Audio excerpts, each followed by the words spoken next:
Shalom, peuple de Dieu. Adorable Père, nous te disons merci à ce moment que tu nous as encore rendu disponible pour le partage de ta nourriture qui est la parole que tu as mis à notre disposition. Que ta puissance, ta gloire accompagne cette parole afin que tous ceux qui vont l'écouter puissent être guéris et restaurés au nom de Jésus. Amen. Oui, peuple de Dieu, la fois passée, nous avons commencé par parler de vivre pour la gloire de Dieu. Vivre pour sa gloire, c'est très important en tant qu'enfant de Dieu, en tant que chrétien, de chercher la gloire de Dieu dans tout ce que nous faisons, dans notre vie, etc. Parce que notre vie ne termine pas ici sur la terre. Notre fin, ce n'est pas seulement ici, parce qu'un jour, nous allons aller rencontrer notre Père Céleste. Un jour, notre âme va quitter le corps et ça va rencontrer le Maître. Et en ce moment, quel serait notre témoignage? Quel serait ton témoignage? Donc, quand nous sommes là, en train de dire au Seigneur, donne-moi un travail. Seigneur, donne-moi un enfant. Seigneur, donne-moi un mari. Oh Seigneur, donne-moi une femme. Fais-moi ceci. Fais-moi cela. Bien-aimé, tout ça, c'est bien. Mais dans tout ça là, nous devons demander la gloire de Dieu. Nous devons demander selon la gloire de Dieu. Nous devons aussi vivre dans sa gloire pour obtenir la justice. Parce que si nous faisons mal, nous recevons aussi de ces mauvaises actions que nous avons fait les rétributions, le salaire de cela. Voyez-vous? Donc, c'est pourquoi c'est très important que chacun de nous cherche vraiment pour vivre pour la gloire de Dieu.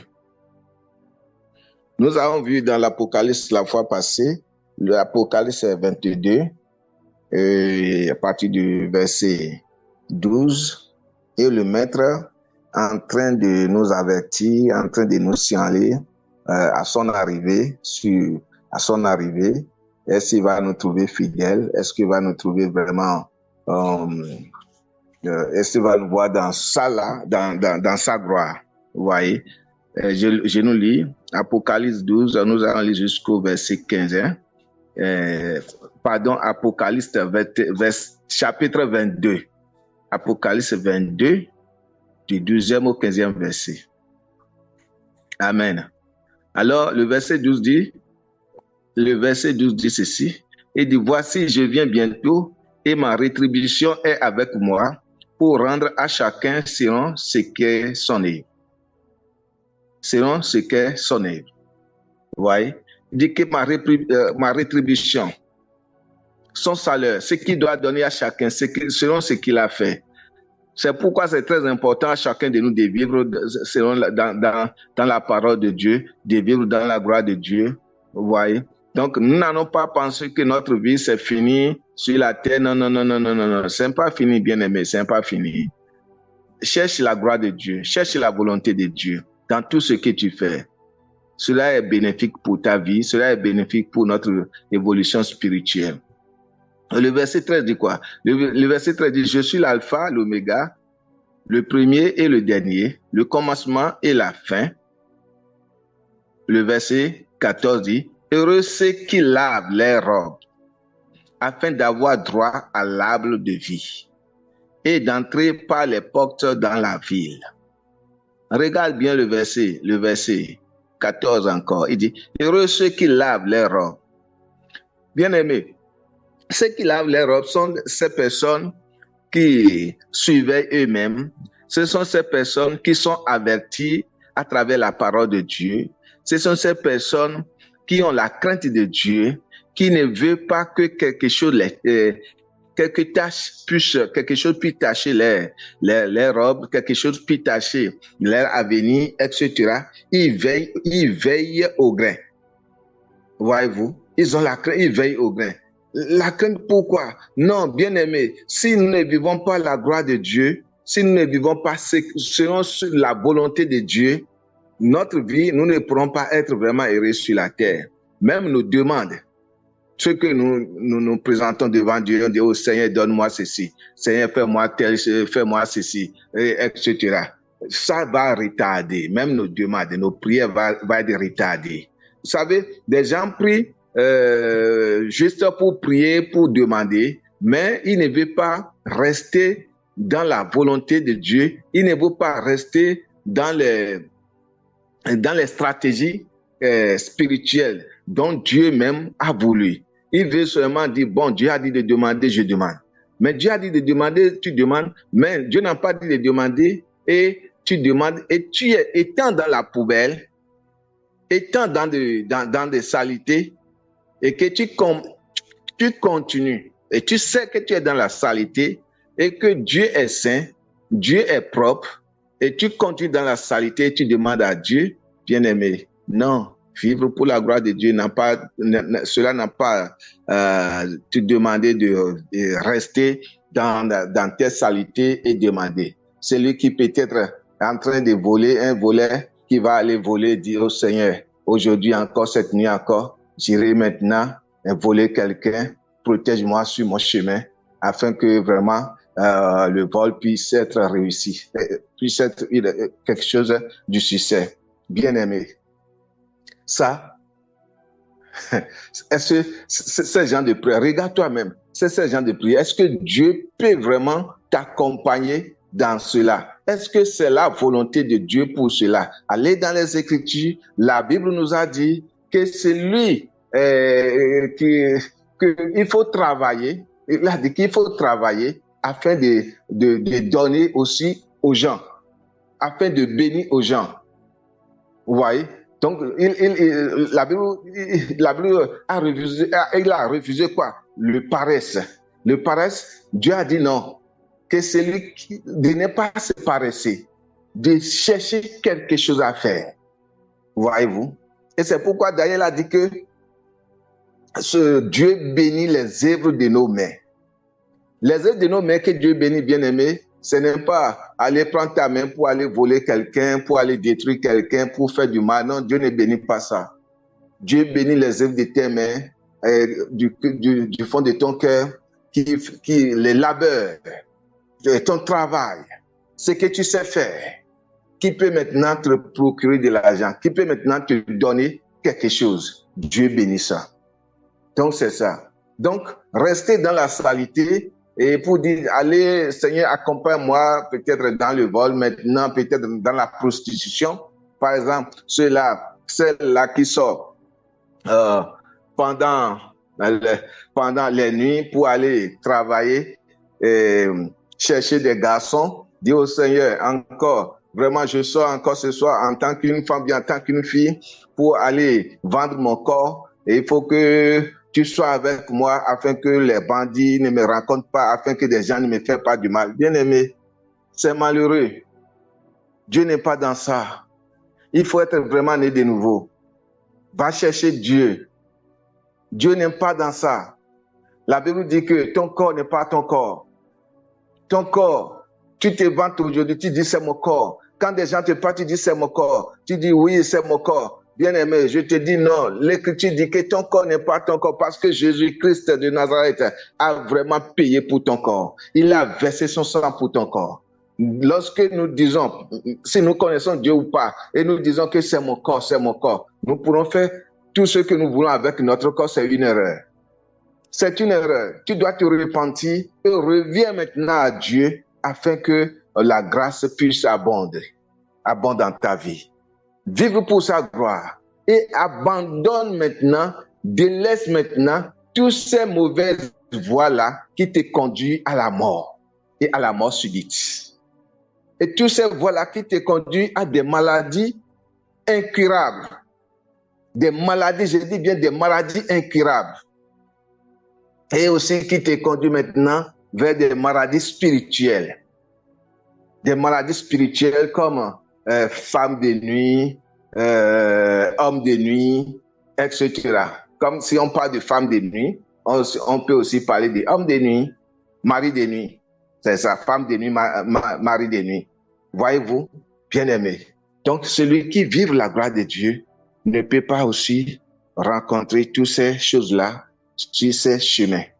Donc, vous voyez, donc c'est ça, le verset 14 dit que il faut rentrer par quoi? Par les portes de la ville. Maintenant, le verset 15 dit, voyez-vous, le verset 15 dit, vous voyez tout ce que je viens d'énumérer, regardez ce que le verset 15 dit. Hein. Apocalypse 22, on est en train de lire, hein, jusque-là. Hein. Apocalypse 22, j'ai déjà lu le verset 12, j'ai déjà lu le verset 13, et je viens de lire le verset 14. Maintenant, c'est le verset 15 que je vais lire. Le verset 15 dit, dehors les chiens, les enchantements, non, les enchanteurs, dehors les chiens, les enchanteurs, les impudiques, les meurtrières, les idolâtres, et quiconque aime et pratique le mensonge, les paris. Regardez, dehors les chiens. On parle à qui? Ceux-là supposés être chrétiens, ceux-là supposés dites enfants de Dieu, ceux-là supposés dites nés de nouveau. C'est à ceux-là qu'on parle. C'est de ceux-là qu'on parle, bien-aimés dans le Seigneur. C'est de ceux-là qu'on parle. On dit maintenant, dehors les chiens. On les appelle les chiens parce qu'ils font comme les chiens. On les appelle tous sortes de l'impudique, vous voyez, les meurtrières. Vous voyez le nom que le Seigneur les a donné. Donc voilà ce qu'ils sont. Et ils se disent, sont des enfants de Dieu. Ils sont dans la maison de Dieu. Ils prient Dieu. Bien-aimé, si la parole n'a pas place en toi, si la parole ne te change pas, quel genre de prière que tu vas faire et ta vie serait transformée. Il faut que ton cœur soit transformé à travers la parole. Il faut que ta tête soit transformée à travers la parole afin que tu auras vraiment cette grâce-là que tu demandes vers Dieu. Et je dis toujours aux gens, et selon la parole, la meilleure délivrance, c'est la délivrance du cœur. La meilleure délivrance, c'est la délivrance de notre mental. Si notre mental est délivré, si notre mental comprend vraiment la position de Dieu pour notre vie, la position de Dieu pour nous-mêmes, si vraiment notre cœur comprend la position de Dieu, ce que Dieu veut pour nous, et que nous pourrons vivre maintenant selon la grâce de Dieu, bien-aimés, nous irons toujours de l'avant et de victoire en victoire, de l'honneur en l'honneur. Et c'est ça ce que Dieu veut pour nous. Donc, chacun de nous doit vraiment se ressaisir, regarder sa vie et comment cela se passe avec lui et comment cela doit être pour que vraiment Dieu puisse prendre maintenant la gloire. Voyez-vous?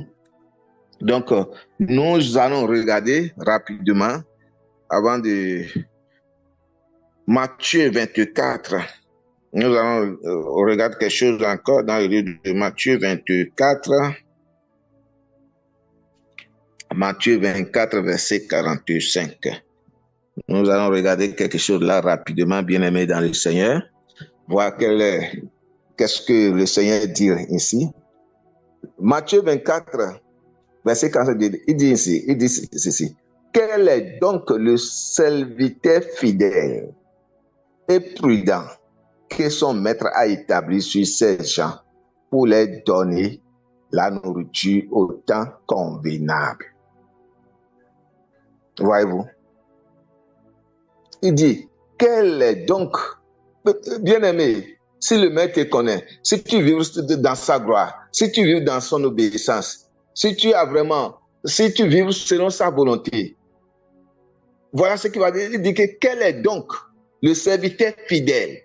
Est-ce qu'il t'a trouvé fidèle? Est-ce que ta fidélité, est-ce que le Seigneur t'a trouvé fidèle? Si tu as trouvé fidèle, il dit que fidèle et prudent, que son maître a établi sur ces gens pour leur donner la nourriture au temps convenable. Voyez-vous? C'est que tu deviens banquier de Dieu. Tu deviens distributeur de Dieu. On met tout en tes charges, en ta charge. Bien-aimé, si tu deviens banquier de Dieu, si tout est en ta charge, et c'est parce que on te trouve fidèle, et c'est toi maintenant qui vas distribuer la nourriture, c'est toi maintenant qui vas distribuer le bonheur aux autres, qu'est-ce qui va te manquer? Dis-moi, qu'est-ce qui va te manquer? Qu'est-ce qui va te manquer?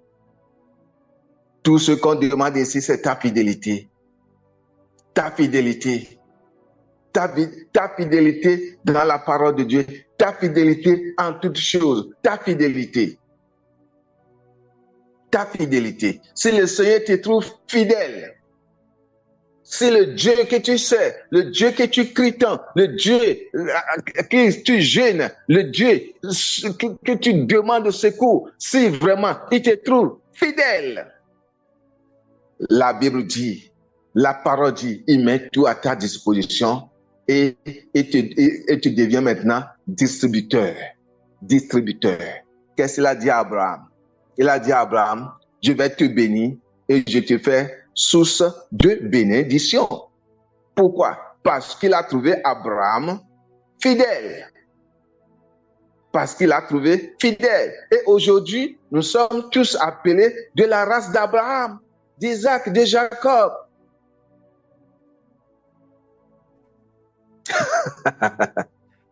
Est-ce que vous avez compris? Oh, vraiment, le pays est chaud. Vraiment, le travail, c'est bien aimé. C'est comme un évangéliste dit que vraiment,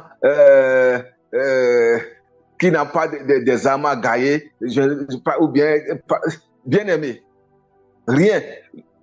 Tu as du travail, tu auras du travail. Si on te trouve fidèle, tu vas rester dans ta chambre, tu vas rester, même, tu vas rester même dans un lieu cachette et les gens vont te chercher. Oh, mon atelier est vraiment, est dans un coin vraiment éloigné de la ville. C'est un lieu caché, bien aimé. Si le Seigneur te trouve fidèle, il guidera les gens vers toi. Si le Seigneur te trouve fidèle, tout ce que tu aurais besoin là, le Seigneur même, il provoque, il te met dans le cœur des hommes et ils vont te chercher. Pourquoi? Parce qu'il veut te faire quoi? Distributeur des bénédictions. Il veut te faire quoi? Source de bénédictions. Et c'est ce qu'il est en train de dire ici, Luc chapitre 24, le verset 45, qui dit: quel est donc le serviteur fidèle et prudent que son maître a établi sur ses gens pour leur donner la nourriture au temps convenable? Au temps convenable. Amen. Recevez cette parole avec la douceur et que cette parole qui est en train de sortir à ce moment puisse bénir quelqu'un, restaurer quelqu'un, puisse établir quelqu'un source de bénédiction au nom puissant de Jésus. Tous ceux-là qui ont perdu de l'espoir dans leur vie, l'espoir sur leur vie financière, sur leur travail, l'espoir sur tout ce qu'ils font de bien et honorable. Je prie au nom puissant de Jésus que le Dieu d'Abraham, d'Isaac, de Jacob vous rétablit au nom puissant de Jésus. Recevez au nom de Jésus. Amen. Je laisse le temps pour les autres. Demain, les commentaires. À très bientôt.